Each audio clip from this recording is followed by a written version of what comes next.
Halo semua, perkenalkan nama saya Natania Marcella Sugeng dari jurusan Accounting tahun 2022. Pada video kali ini, saya akan menjelaskan tentang jurnal penyesuaian, laporan laba rugi, laporan perubahan ekuitas, dan laporan posisi keuangan. Yang pertama, saya akan jelaskan tentang jurnal penyesuaian terlebih dahulu. Jadi, jurnal penyesuaian ini adalah jurnal yang dibuat ketika ada perubahan saldo pada suatu akun dan harus disesuaikan ke dalam buku besar perusahaan pada akhir siklus akuntansi dengan tujuan untuk mencatat pendapatan atau beban yang tidak diakui untuk periode tersebut.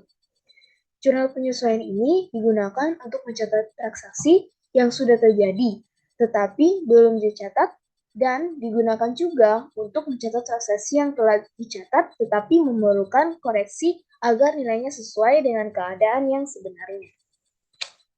Jadi, saya akan share screen Excel yang sudah saya buat beserta soal jurnal penyesuaian yang telah saya buat.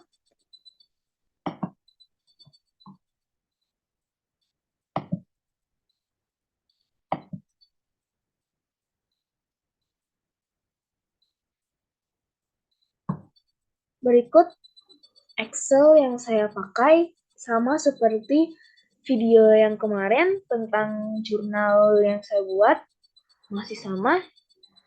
Tetapi di sini saya akan menambahkan soal jurnal penyesuaian. Sebelum itu, jika kalian masih lupa tentang membuat database, silahkan cek di video sebelah. Di sini saya tinggal menambah kolom. Jadi misalnya seperti ini belum ada database yang otomatis seperti ini, kita tinggal blok, copy, Ctrl C, Ctrl V. Nah, nanti akan muncul seperti ini. Jadi tidak usah susah-susah lagi, tinggal di copy aja. Oke, kita balik ke soal. Dan untuk memudahkan kita kali ini, saya sudah membuat tabelnya dan saya sudah memasukkan juga akun-akunnya. Jadi kita mulai dari soal pertama. Jadi soal pertama itu sisa perlengkapan per 31 Desember sebesar 2.325. Jadi sebelumnya itu perlengkapan yang mereka pakai itu tersisa 2.325. Cara memasukkan ke akunnya yaitu beban perlengkapan. Beban perlengkapan, kenapa beban perlengkapan? Karena bisa dikatakan beban jika sudah terlaksana atau terpakai. Kan ini sudah terpakai, tapi tersisa kan? Nah, masuk akun beban itu kan ekuitas, masuk debit dia berarti berkurang soalnya sudah terpakai. Dan yang selanjutnya di kredit itu perlengkapan. Perlengkapan itu apa? Perlengkapan itu aset. Aset masuk di kredit. Aset itu aset berkurang masuk di kredit. Perlengkapannya kan berkurang. Bisa perlengkapan. Dikatakan beban masuk bagian debit itu kalau dia itu udah terlaksana. Kayak dikatakan sebagai beban. Kenapa 2.325? Ini saat saya buat soal juga ini suatu kebetulan. Jadi caranya itu yang pertama kita lihat dulu perlengkapan yang ada di jurnal umum biasa. Perlengkapannya 3.200.000 pada tanggal 1. Dan perlengkapannya tanggal 10 ada 1.450.000. Caranya yaitu 3.200.000 ini ditambah 1.450.000 terus dikurang 2.325 dan hasilnya itu 2.325 juga. Selanjutnya ada penyusutan peralatan kantor selama bulan Desember sebesar 550. Jadi akunnya itu beban penyusutan dan akumulasi penyusutan sebesar 550.000. Selanjutnya ada sewa yang habis terpakai selama bulan Desember sebesar 2.200.000. Jadi akunnya itu beban sewa karena kan sudah terpakai. Nah, sudah terpakai berarti sudah terlaksana ya, atau sudah selesai, sudah terpakai, diakui, terpakai, sudah terpakai, jadi masuk beban sewa dan sewa dibayar di muka. Anggap aja mungkin pas awal transaksi itu dianggapnya sebagai utang ya, sewa dibayar di muka. Jadi pas penyesuaiannya itu kayak utangnya dilunasikan, sewa dibayar di muka ini anggapnya masuk aset. Aset itu kalau berkurang di kredit. Jadi utangnya kayak udah berkurang gitu. Selanjutnya B, soal B, pendapatan diterima di muka per 31 Desember sebesar 2.725.000. Karena sudah dilakukan, anggap aja ini kan sudah dilakukan, jadi boleh diakui sebagai pendapatan. Karena temannya kan pendapatan DTM, pendapatan jasa, karena dia ini anggap aja udah eh, dilakukan ya, jadi udah boleh diakui sebagai pendapatan. Kenapa DTM-nya di debit dan di debit? Soalnya kan debit plus ekuitas berkurang di debit. Jadi anggap aja kayak tadi pas awal transaksi itu pas penyesuaian itu utangnya dilunasi atau udah dikerjakan, jadi utangnya itu berkurang, makanya masuk di debit. Kenapa pendapatan jasa masuk di kredit? Karena kan uh, kita itu mendapatkan pendapatan, jadi pendapatannya kita itu bertambah. Selanjutnya soal E, gaji yang masih harus diterima per 31 Desember adalah 800.000. Jadi gajinya itu kan masih harus diterima. Jadi termasuk beban gaji dia udah dilakuin, udah terlaksana kan. Beban masuk debit itu karena udah terlaksana. Terus utang gaji itu masuk kredit karena liabilitas kan. Utang gaji itu kan liabilitas. Nah, liabilitas tak bertambah berarti masuk di kredit. Jadi liabilitasnya bertambah masuk di kredit. Makanya utang gaji kan masuk liabilitas. Makanya dia masuk di kredit. Ya, dan itu kewajiban kita itu untuk membayar mereka. Jadi kita itu berutang gaji ke mereka dan kewajiban kita itu untuk membayar mereka atas jasa yang sudah diberikan. Selanjutnya, F, pendapatan jasa yang belum ditagih per 31 Desember 10.200.000. Jadi pendapatan jasa yang belum ditagih. Jadi dia itu udah melakukan jasa. Jadi itu kita itu udah melakukan jasa, tapi kita itu belum tagih. Orang itu perusahaan lain itu punya utang ke kita, utang usaha. Utang usaha masuk aset, bertambah di kredit, bertambah di debit, dan pendapatan jasa. Kenapa di pendapatan jasa? Karena kan kita sudah melakukan pendapatan jasa. Makanya diakui sebagai pendapatan jasa karena kita sudah melakukan masuk di kredit. Pendapatan jasa dari sekuritas jadi bertambah di kredit. Selanjutnya ada G, soal G, sewa diterima di muka per 31 Desember 300.000. Ini sama seperti pendapatan diterima di muka tadi. Jadi sewa diterima di muka masuk akun debit dan pendapatan sewa masuk di kredit sebesar 300.000. Sewa diterima di muka. Kita udah ngelakuin gitu ya, makanya masuk pendapatan.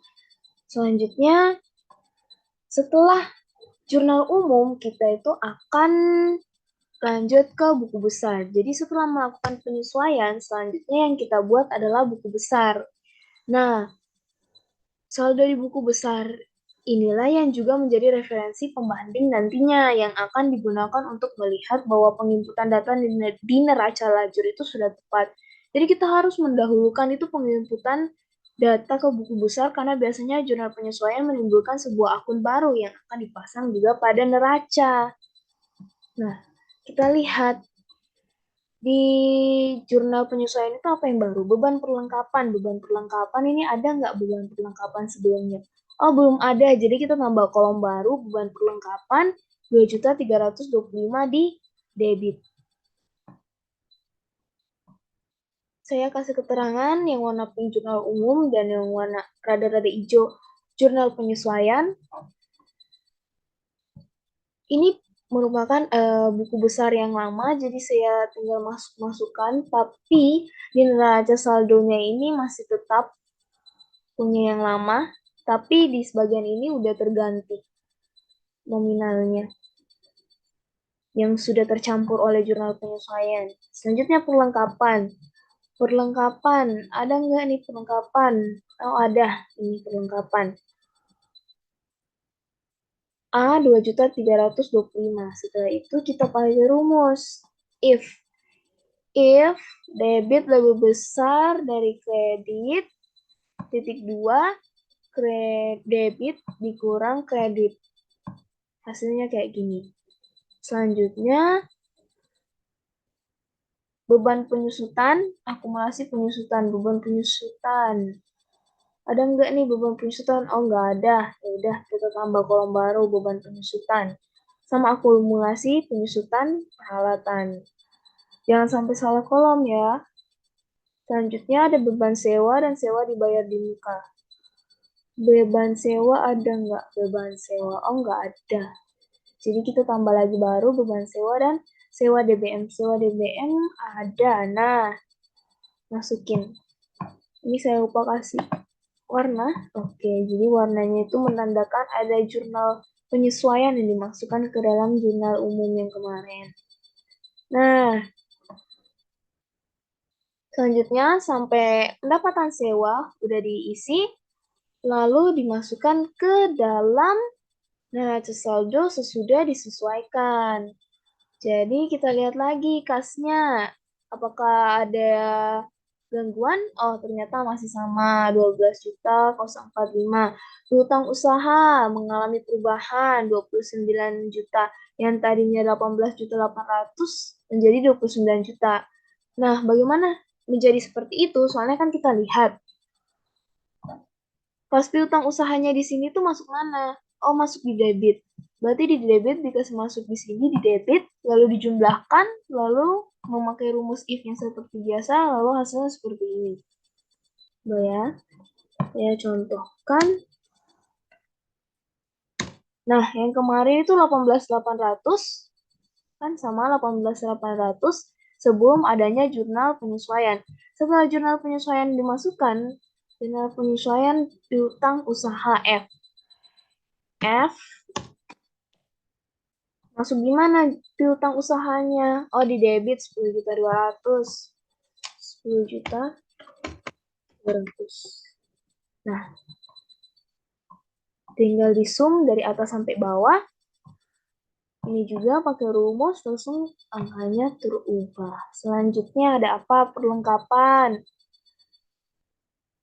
Perlengkapan nih 2.325 ada perubahan karena ada jurnal penyesuaian. Dan di sini juga angkanya jadi sama ya, 4.600 dikurang 2.325 hasilnya juga 2.325. Kemudian ada sewa DBM, peralatan kantor, tinggal dimasukkan ke dalam jurnal, ke dalam neraca saldonya. Asalkan jangan sampai salah kolom debit kredit dan jangan sampai salah dalam perhitungannya. Setelah didapat, hasilnya 78.850 dan balance. Jadi neraca saldo sesudah disesuaikan ini atau setelah penyesuaian adalah daftar saldo yang dibuat setelah proses jurnal penyesuaian. Mengapa diperlukan penyesuaian? Nah, karena pada dasarnya sebelum menyiapkan laporan keuangan yang berbasis akrual, maka perlu melakukan penyesuaian beberapa akun. Nah, dalam neraca saldo setelah penyesuaian kita perlu mendapat informasi dari buku besar maupun jurnal penyesuaian. Dalam neraca saldo setelah penyesuaian merupakan daftar semua akun dan saldo yang terdapat di buku besar setelah penyesuaian selama periode akuntansi yang telah diposting. Secara umum, Membuat neraca saldo adalah langkah pertama untuk menyusun laporan keuangan. Adanya neraca saldo dan jurnal penyesuaian ini juga berguna untuk memastikan setiap saldo akun debit dan kredit yang telah dicatat ini dalam pembukuan sesuai dan seimbang atau tidak. Nah, selanjutnya kita menuju ke laporan. Saya sudah membuat di sini ada 3 tabel. Pertama ada laporan laba rugi, laporan ekuitas pemilik, dan laporan posisi keuangan. Pertama saya akan menjelaskan tentang laporan laba rugi. Jadi, laporan laba rugi ini merupakan laporan yang menyajikan informasi pengeluaran, pendapatan, serta laba atau rugi yang dihasilkan perusahaan selama periode tertentu. Melalui laporan laba rugi ini bisa memperlihatkan kinerja keuangan dari suatu perusahaan atau usaha. Laporan ini juga berfungsi sebagai alat memonitor kemajuan dan kekurangan keuangan perusahaan. Biasanya dibuat untuk menentukan profitabilitas dan juga nilai investasi perusahaan. Jadi pertama yang kita cari yaitu pendapatan jasanya ada atau enggak di neraca saldo sesuai disesuaikan ini. Nah, pendapatan jasanya 30.325. Nah, tinggal dimasukkan. Kalau lebih gampangnya itu kita pakai sama dengan lalu ke tugas yang ini, lalu ke neraca saldonya, blok yang pendapatan jasa, lalu enter. Sama dengan ini berguna itu untuk membantu kita. Jadi misalnya neraca saldonya kita ini ada perubahan dari yang awal misalnya ada jurnal penyesuaian kita ada yang keliru, lalu berganti pada buku besar dan lain sebagainya, dan neraca saldonya ini diubah, yaitu mempermudahkan kita untuk otomatis keubah sendiri. Jadi kita nggak perlu otak-atik lagi untuk merubah angkanya. Selanjutnya ada pendapatan sewa. Di sini saya ada pendapatan sewa. Biasanya pendapatan jasa aja, atau bisa pendapatan jasanya digabung sama sewa, tapi saya di sini pisah. Pendapatan sewanya itu 300.000. Nah, setelah itu kita masukkan semua beban yang ada di neraca saldo setelah disesuaikan. Ya, ada beban listrik, gaji, lain-lain, perlengkapan, penyusutan peralatan, dan sewa. Setelah dimasukkan, kita pakai rumus sum dari sini ke sini. Ini juga pakai sum dari ini ke ini, lalu yang laba. Nanti untuk kita mengetahui apakah dia ini laba atau rugi. Setelah kita kurangi dari jumlah pendapatan dan jumlah total beban ini, kita mengetahui bahwa laba yang kita dapat yaitu 22.125.000. Lalu kita lanjut ke laporan ekuitas pemilik. Nah, laporan perubahan atau laporan perubahan ekuitas ini adalah laporan yang isinya memberi informasi mengenai perubahan modal akibat penambahan dan pengurangan laba rugi dan transaksi keuangan pemilik modal.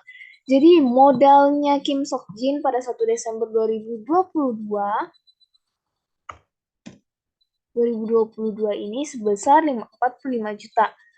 Kita lihat dari sini, betul 45 juta.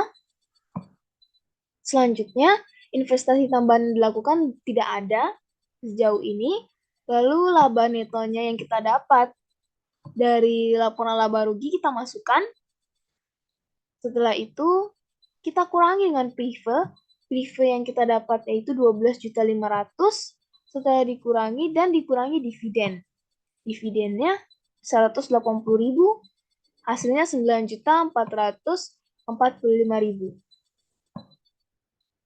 Saya pakai rumus 22 juta ditambah yang prive dan dividen ditambah, lalu hasilnya seperti ini. Soalnya min tambah min dan ditambah 22.125. Lalu hasilnya 9.445.000. Lalu untuk mendapatkan modalnya Kim Sok Jin ini pada 31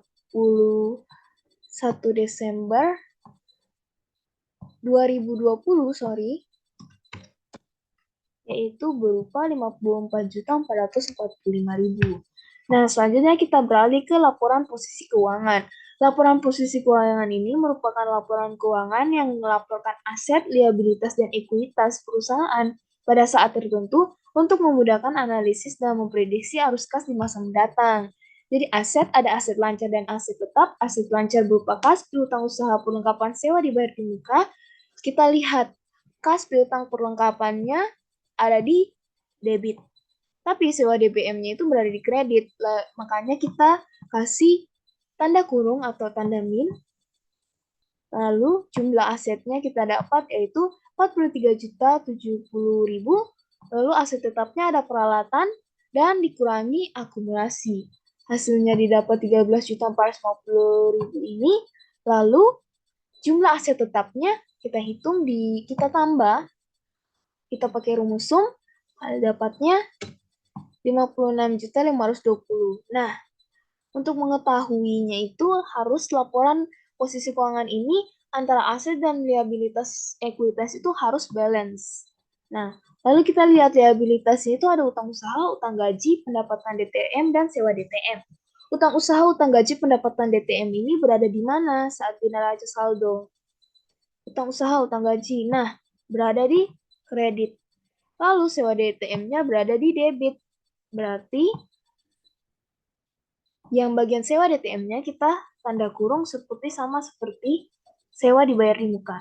Lalu kita dapat jumlah liabilitasnya 2.075.000 dan selanjutnya masuk di ekuitas itu ada modal. Oh, sorry. Ini modal. Kim Sok Jin yaitu 54.445.000 ya kita dapat dari laporan ekuitas pemilik. Lalu kita jumlahkan memakai sum dan hasilnya 56.520. Hasilnya balance antara aset dan liabilitas. Nah,